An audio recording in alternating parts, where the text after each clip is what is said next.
Hello everyone and welcome back to the Common Sense Crypto channel. As with you always, this is Rich doing another video today on XRP. So I hope you're all having a wonderful day today wherever you are in this great world. We're gonna talk about XRP. Now normally when I see a price prediction, I always just mention it and then move forward. But can this projected timeline happen for XRP? So analyst Ashi has proposed a bullish forecast for XRP, citing historical price patterns and suggesting a potential 700x increase to $305. This projection is predicted on a multi-stage rally that could span several years. It is important to note that achieving a $305 price would require XRP's market cap to reach an unprecedented level of approximately $30.5 trillion. While this analyst implies a potential timeline between 2025 and 2026 for XRP to reach $305, other market observers meet this with skepticism, saying that it's not going to happen until October 2040. Now let's think about that timeline. What could take place between now and say 2025 to 2026? We know Archax is planning to bring $30 to $50 trillion worth of real-world asset tokenization to the XRP ledger. Something has to move that value. What's going to move it? XRP. On top of that, we got to look at Ripple stealing business away from SWIFT as far as cross-border payments. And I still think Ripple's going to achieve more than just 10%. If that was to happen again, we're looking at a 3-digit XRP. So do you think this prediction is that far off? Do you think it's going to take much longer for us to achieve a $305 price is what I'm asking. Put it in the comment section down below. They even go on to use ChatGPT in this as well. And you know, I never like to use AI, so I'm more looking towards tokenization and cross-border payments. In 2017, XRP's rise was 24 times steeper than Bitcoin. This comes from Smoke. I think we're about to watch XRP flip Bitcoin once again. Everybody's talking like we're once again back in 2017. They're saying we're not following 2021. Keep that in mind. Big compilation. So SWIFT can't compete with Ripple because it's owned by the banks. Brad Garlinghouse. Ripple envisions to enable the Internet of Value, which includes all kinds of different networks, but SWIFT can be integrated into the Internet of Value. This is one of the most bullish videos you will ever see. It's a bunch of videos put together explaining how we see a high-priced XRP. Take a listen to this. Is there a current agreement or partnership in the works between your companies? No. Not that I know. Not that I know of. Thank you. Instead of SWIFT, which is just a messaging system, and then the banks have to somehow pre-fund in Nostra accounts, you could use blockchain, but the current thinking is you need a bridge currency in between, and that bridge could be a stable value that's backed by the US dollar or the euro. It could be a currency even like Ripple has an alternative. It's as well, but we may also see Ripple XRP moving across the SWIFT network as a currency when we're perhaps using something like FX. A number of different people we've hired over a period of time. One of the former board members of SWIFT, a gentleman, Marcus Treacher, joined our team to run all of customer success. And, you know, this was, you know, a former board member from SWIFT coming over and saying, hey, we don't think SWIFT's going to be necessarily a solution to really unlocking this Internet of Value. These are, you know, marks along the journey. He described GPI as a horse and buggy, and Ripple is an automobile. I think he wanted to say race car, but he said automobile. I heard of Ripple at the time, and I thought, and they said, Swift is going to be put out of business by Ripple. And I thought, that's quite handy. I'll phone up Swift and see what they think. That'll make a good story for the paper. And Swift said, actually, we're taking this really seriously. We think it could affect us in lots of ways. Now, Swift is kind of a competitor. So to some degree, really boil it down, Ripple's competing with the liquidity of Citi and the messaging of Swift, but in one, because we're both messaging and liquidity. And at the end of the day, Swift is basically almost like a money neutral thing. It's not like we wanted to take over this lucrative business. We just needed things to work better in order for us to like get people to use a cryptocurrency for payment. We've made it public that our patent for an idea that uses blockchain and tokens to send and receive very rich payment information around the world has the ability to connect both old and new payment networks around the world. So for the transmission of payment messages, we could be connecting members of the Swift network with members of the Ripple network. And I think Executed on a day-by-day basis is in fact taking over Swift in that, we've now signed up, well over 100 banks. Some of the largest Swift-enabled banks in the world are now using Ripple's technology. Just last week, we saw a remittance company who's using Ripple's technology. They reduced the price per transaction. They're laying it out for you. Everybody out there knows XRP is the future. They know Ripple is going to capture a good percentage of Swift's business. This is how you get rich.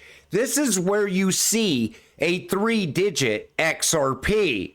And I wanted to play that video because if you're not bullish yet, you better get freaking bullish on XRP already.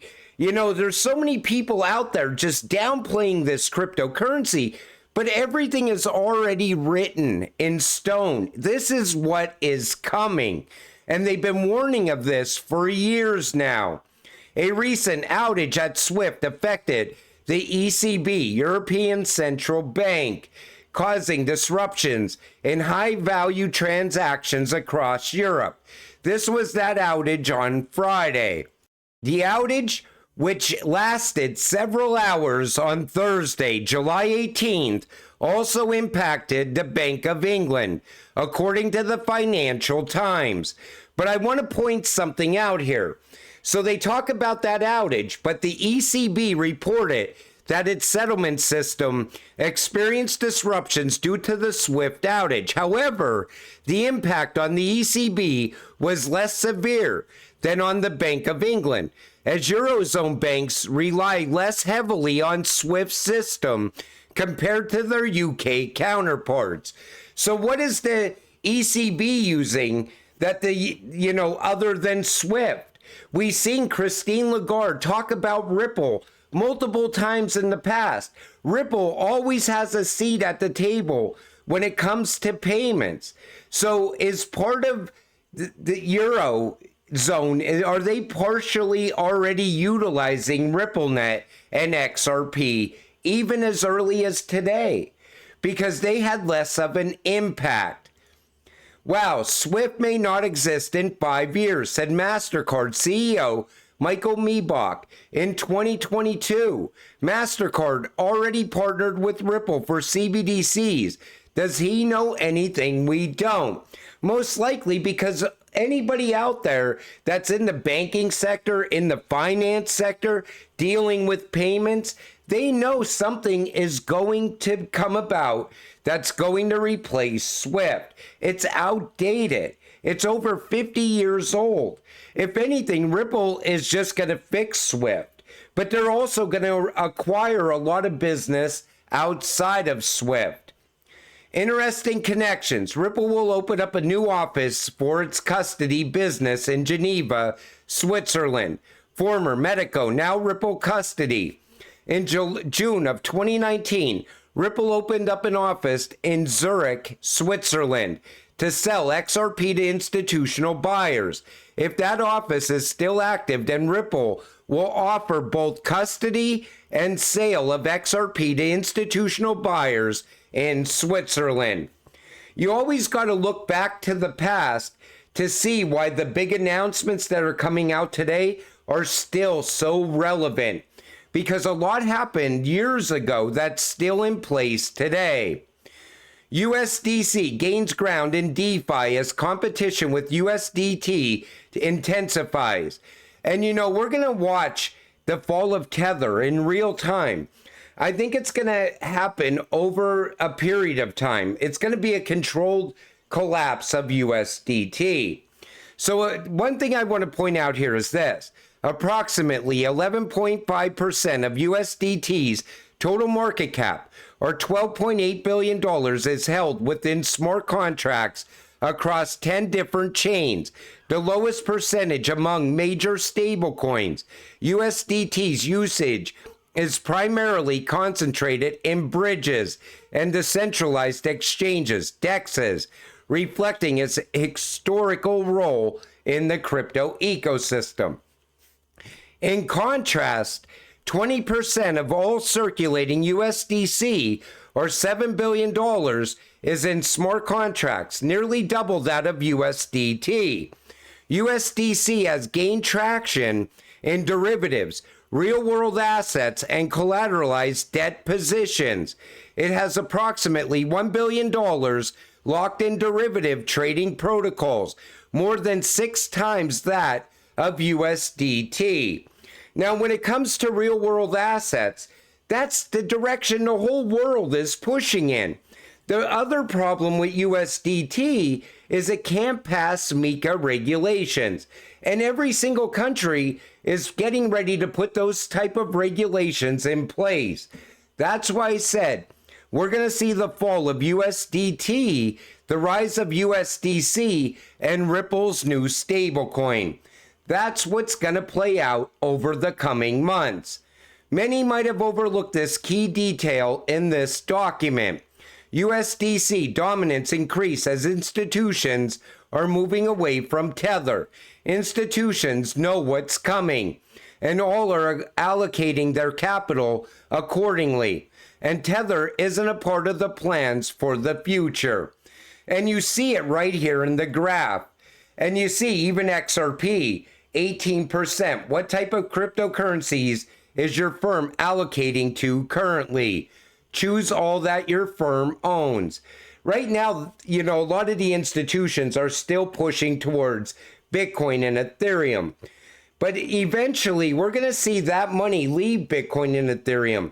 And it's going to move towards utility, like XRP, XLM. Which stablecoins do you use? USDC, Tether, and then PayPal.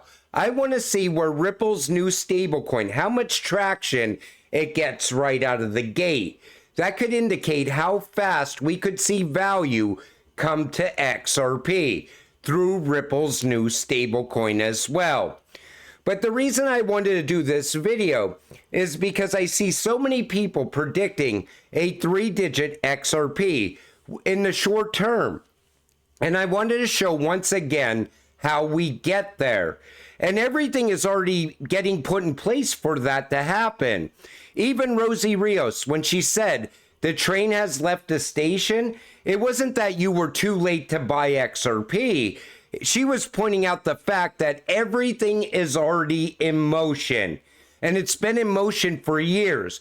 We're just waiting for that flip of the switch to happen. And that's it. We're going to watch XRP take off like never before.